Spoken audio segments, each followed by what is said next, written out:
നമസ്തേ. 4ാം ക്ലാസ്സിലെ 7ാമത്തെ പാഠമായിട്ടുള്ള മഹാത്മാഗാന്ധി എന്നുള്ള പാഠത്തിലെ പാഠപുസ്തക അഭ്യാസ, അതായത് ടെക്സ്റ്റ് ബുക്ക് എക്സസൈസിലെ സൊല്യൂഷൻസ് ആണ് ഈ ഒരു വീഡിയോയിലൂടെ നോക്കാനായിട്ട് പോകുന്നത്. അപ്പോൾ നമുക്ക് പാഠത്തിലേക്ക് കിടക്കാം. മഹാത്മാഗാന്ധി. ആദ്യമായി പ്രശ്നോത്തരാണി. ദേശേ സർവത്ര കിമർത്ഥം സമരാഹ പ്രചലന്തി? ദേശേ സർവത്ര സ്വാതന്ത്ര്യായ സമരാഹ പ്രചലന്തി. ദേശത്തിലെ എന്തിനാണ് സമരം നടക്കുന്നത്? സ്വാതന്ത്ര്യത്തിന് വേണ്ടിയിട്ടാണ് സമരം നടക്കുന്നത്. ഭാരതസ്യ സ്വതന്ത്രതാ സമരാണം നേതാക്കഃ? ഭാരതത്തിലെ സ്വാതന്ത്ര്യ സമരത്തിൻ്റെ നേതാവ് ആരാണ്? ഭാരതസ്യ സ്വതന്ത്രതാ സമരാണം നേതാ ഭവതി മഹാത്മാഗാന്ധി. നേതാവാണ് മഹാത്മാഗാന്ധി. കാ ഗാന്ധിവര്യം ദ്രഷ്ടും കാരാഗാരമാഗച്ഛതി. ആരാണ് ഗാന്ധിജിയെ കാണാനായിട്ട് ജയിലിലേക്ക് വന്നത്? കസ്തൂർബ ഏവ ഗാന്ധിവര്യം ദ്രഷ്ടും കാരാഗാരം ആഗച്ഛതി. കസ്തൂർബ ആണ് ഗാന്ധിജിയെ കാണാനായിട്ട് ജയിലിലേക്ക് വന്നത്. കസ്തൂർബ ആരായിരുന്നു? ഗാന്ധിജിയുടെ ഭാര്യ. അടുത്ത ചോദ്യം, സംഭാഷണം കസ്യ സമക്ഷമേവ ഭവതു ഇതി നിയമഃ? സംസാരിക്കുന്നത് ആരുടെ മുമ്പിലാകണം എന്നാണ് നിയമം? ഉത്തരം, സംഭാഷണം ആരക്ഷകസ്യ സമക്ഷമേവ ഭവതി ഇതി നിയമഃ. ആരക്ഷകഃ പോലീസ്. പോലീസ് ഓഫീസറിന്റെ മുമ്പിൽ മാത്രമേ സംസാരിക്കാൻ പാടൂ എന്നാണ് നിയമം. കസ്യ സത്യനിഷ്ഠാം ജ്ഞാത്വാ ആരക്ഷകസ്യ ആദരഃ വർദ്ധിതഃ? ആരുടെ സത്യനിഷ്ഠ കണ്ടിട്ടാണ് പോലീസുകാരന് റെസ്പെക്റ്റ് കൂടിയത്, ആദരവ് കൂടിയത്, വർദ്ധിച്ചത്? ഗാന്ധിവര്യസ്യ സത്യനിഷ്ഠാം ജ്ഞാത്വാ ആരക്ഷകസ്യ ആദരഃ വർദ്ധിതഃ. ഗാന്ധിജിയുടെ സത്യനിഷ്ഠ കണ്ടിട്ടാണ് പോലീസുകാരൻ്റെ ഉള്ളിൽ അദ്ദേഹത്തോട് ആദരവ് വർദ്ധിച്ചത്. ക്വസ്റ്റ്യൻ ആൻസേഴ്സ് കംപ്ലീറ്റ് ആയിട്ടുണ്ട്. അടുത്തത്, മഞ്ജുഷാതഃ ലട്ട് ലോട്ട് ലകാര രൂപാണി ചിത്വ ലിഖന്തു. മഞ്ജുഷയിൽ നിന്ന് ലട്ട് ലോട്ട് പദങ്ങൾ എടുത്ത് എഴുതുക എന്നുള്ളതാണ്. ഏതൊക്കെയാണ് മഞ്ജുഷയിലുള്ള പദങ്ങൾ? പഠന്തി, ഗച്ഛ, നമാമി, വദാനി, ലിഖ, ഹസസി, ധാവാവഹ, ക്രീഡാമ, ഖാദതാം, തിഷ്ഠതി, തരതം, നന്ദതി. ഇതൊക്കെയാണ് പദങ്ങൾ.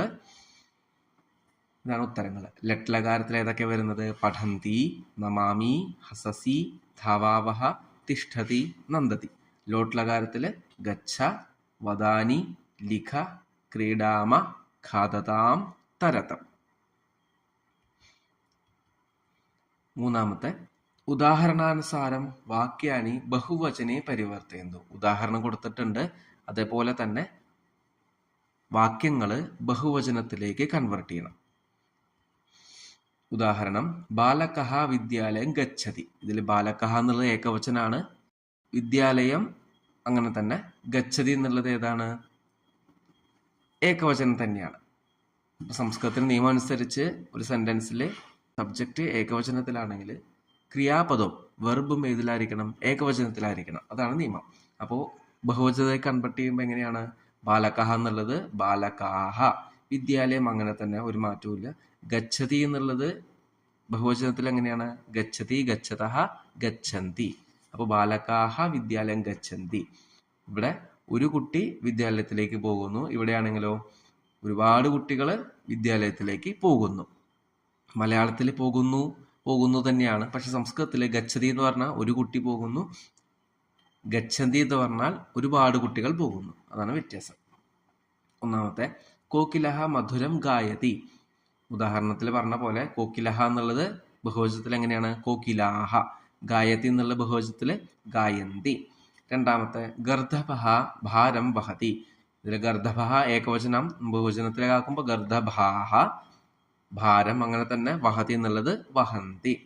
ദേശഭക്തഃ വന്ദേമാതര ഗീതം ആലപതി. ദേശഭക്തഃ എന്നുള്ളത് ദേശഭക്താഹ, വന്ദേമാതര ഗീതം അങ്ങനെ തന്നെ, ആലപതി എന്നുള്ളത് ആലപന്തി. ബിഡാലഹ ധാവതി. ബിഡാലഹ ധാവുന്നുള്ളത് ബിഡാലാഹ ധാവന്തി. ബിഡാലാഹ എന്ന് പറഞ്ഞാൽ പൂച്ചകൾ ഓടുന്നു. ഛാത്രഃ ഗീതാം പഠതി. ഛാത്രഃ എന്നുള്ളത് ഛാത്രാഹ, ഗീതാം എന്നുള്ളത് അങ്ങനെ തന്നെ, പഠതി എന്നുള്ളത് ഇവിടെ എന്ത് വരും? പഠന്തി. ഛാത്രാഹ ഗീതാം പഠന്തി. ഇങ്ങനെയാണ് ഏകവചനത്തിലെ സെന്റൻസുകളൊക്കെ ബഹുവചനത്തിലേക്ക് മാറ്റുക. ഉചിതേന ലോട്ട്ലകാര രൂപേണ വാക്യം പൂരയന്തു. കംപ്ലീറ്റ് ചെയ്യാനാണ്. ഭവാൻ അന്തഃ ഡാഷ്. ആഗച്ഛതു ആണോ ആഗച്ഛന്തു ആണോ? ഭവാൻ എന്നുള്ളത് ഏകവചനം ആയതുകൊണ്ട് ആഗച്ഛതു. മേഘഃ ജലം വർഷതു. ഇവിടെ മേഘ എന്നുള്ള ഏകവചനം ആയതുകൊണ്ട് ഉത്തരം എന്തായിരിക്കണം? ക്രിയാപദം ഏകവചനത്തിലായിരിക്കണം. വർഷതു. ബാലികാഹ അഗ്രേ ഉപവിശന്തു. ബാലികാഹ എന്നുള്ളത് ബഹുവചനായതുകൊണ്ട് ഉപവിശന്തു എന്നുള്ള ക്രിയാപദം ഉത്തരമായിട്ട് എഴുതി. ഛാത്രൗ ഉച്ചൈഹി ഡാഷ്. ഛാത്രൗ എന്നുള്ളത് ദ്വിവചനായതുകൊണ്ട് പഠതു പഠതാം എന്നാണ് പടുധാതുവിന്റെ ദ്വിവചനം അല്ലെ. പഠതാം ഉത്തരമായിട്ട് എഴുതി. സർവേ ജനാഹ സത്യം വദന്തു. സർവേ ജനാഹ എല്ലാ ജനങ്ങളും. ജനാഹ എന്നുള്ളത് ബഹുവചനായതുകൊണ്ട് ഉത്തരം എന്ത് വരുന്നു? ക്രിയാപദവും ബഹുവചനായിരിക്കണം. വദന്തു. ബാലകാഹ ക്രീഡാങ്കണം ഗച്ഛന്തു. ബാലകാഹ ബഹുവചനായതുകൊണ്ടാണ് നമ്മളിവിടെ ഗച്ഛന്തു എന്നു ക്രിയാപദം എഴുതിയിരിക്കുന്നത്. അടുത്തത് മഞ്ജുഷാതഃ പദാനി ചിത്ത ഉചിതേ ഗണേ ലിഖന്തു. മഞ്ജുഷയിലെ പദങ്ങൾ കൊടുത്തിട്ടുണ്ട്. വദസി, ഗച്ഛതി, അടാവഹ, വഹാമി എന്നീ പദങ്ങൾ ഉചിതമായിട്ടുള്ള ഗണത്തിൽ എഴുതുക എന്നുള്ളതാണ്. ഇപ്പോൾ ഓൾറെഡി ഇവിടെ ഉത്തരം കൊടുത്തിട്ടുണ്ട്. പ്രഥമ പുരുഷ ഏകവചനത്തിൽ ഏതൊക്കെയാണ്? ഗച്ഛതി, പഠതി, ലിഖതി. ദ്വിവചനത്തിൽ വസതഃ, നമതഃ, ഖേലതഃ. ബഹുവചനത്തിലോ ക്രീഡന്തി, പശ്യന്തി, പാലയന്തി. ഇനി മധ്യം പുരുഷ വചനത്തിലെ ഏകവചനത്തിലെ അദസി, സ്പൃശസി, ആകർണയസി. ദ്വിവചനെ ഗർജതഃ, ആനയതഃ, ഗായതഃ. ബഹുവചനത്തിലെ ആഗച്ഛത, പൃച്ഛത, ഉത്തിഷ്ഠത. ഇനി ഏകവചനത്തിലെ ഉത്തമപുരുഷ ഏകവചനത്തിലെ പ്രാർത്ഥയാമി, പ്രവിശാമി, വഹാമി. ദ്വിവചനത്തിലെ ആടാവഹ, നിദ്രാവഹ, കൂർദാവഹ. ബഹുവചനത്തിലെ മാനയാമഹ, ചലാമഹ, രക്ഷാമഹ. ഇങ്ങനെയാണത് പൂരിപ്പിക്കേണ്ടത്. അടുത്ത ചോദ്യം ലട്ലകാരെ ക്രിയാപദസ്യ രൂപാണി വദന്തു.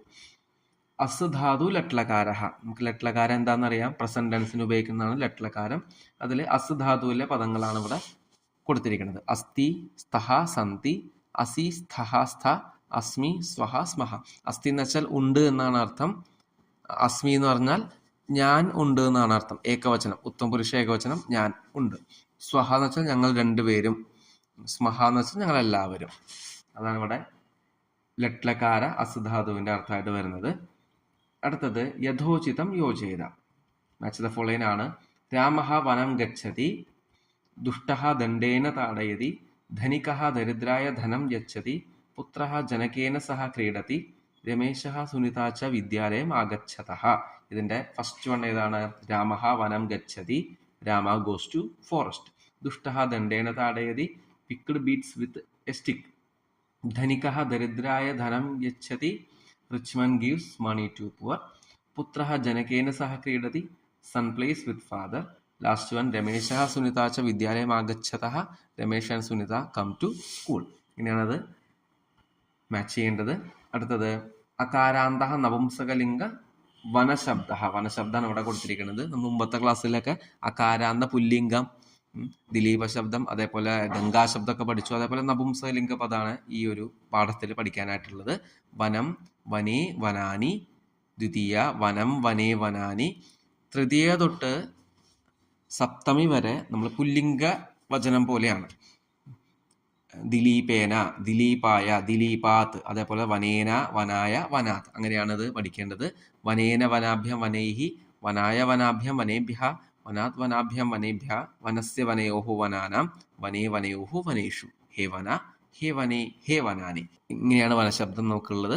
അപ്പം ഇതേപോലെ തന്നെ ഏവം നയനം, യാനം, ഫലം, പുസ്തകം ഇത്യാദീനം ശബ്ദാനമപ്പി രൂപാണി വദന്തു. ഇപ്പോൾ വനം എന്നുള്ള സ്ഥാനത്ത് നമ്മൾ നയന ശബ്ദം, നയനം, നയനേ, നയനാനി, നയനം, നയനേ, നയന, അങ്ങനെയാണ് അത് പഠിക്കേണ്ടത്. യാനം, യാനം, യാനേ, യാനാനി. ഫലം, ഫലം, ഫലേ, ഫലാനി. പുസ്തകം വരുമ്പോഴോ പുസ്തകം, പുസ്തകേ, പുസ്തകാനി. അപ്പോൾ ഇത്തരത്തിലുള്ള പദങ്ങൾ അഭ്യാസം ചെയ്യാനാണ് ഇവിടെ പറയുന്നത്. അപ്പോൾ വനശബ്ദം മാത്രമല്ല, വനശബ്ദം പഠിച്ചു കഴിഞ്ഞാൽ നമുക്ക് താഴെ കൊടുത്തിട്ടുള്ള നയനം, യാനം, ഫലം, പുസ്തകം മുതലായ ശബ്ദങ്ങളൊക്കെ നമുക്ക് എളുപ്പത്തിൽ പറയാനായിട്ടും എഴുതാനായിട്ടും സാധിക്കും.